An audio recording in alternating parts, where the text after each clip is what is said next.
ভোটের পারদ চড়ছে, হাতে সময় কম। তাই ছুটির দিনেও বিশ্রামের অবকাশ নেই। শেষ রবিবাসরীয় প্রচারে কোমর বেঁধে ময়দানে নামলেন বহরমপুর বিধানসভা কেন্দ্রের বিজেপি প্রার্থী সুব্রত মৈত্র। রবিবার সকালেই দলীয় কর্মী সমর্থকদের নিয়ে জোরকদমে প্রচার সারেন তিনি। এদিন সকালে বহরমপুর পৌরসভার ৩ নম্বর ওয়ার্ডের গির্জাপাড়া এলাকায় পৌঁছে যান সুব্রতবাবু। বাড়ি বাড়ি গিয়ে সাধারণ মানুষের সঙ্গে কুশল বিনিময় করেন।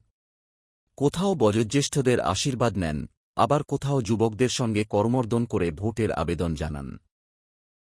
প্রার্থীর সঙ্গে ছিলেন এক ঝাঁক উৎসাহিত দলীয় কর্মী সমর্থক। তাঁদের স্লোগানে সরগরম হয়ে ওঠে গোটা এলাকা। রবিবারের প্রচারে মানুষের সাড়া ছিল চোখে পড়ার মতো।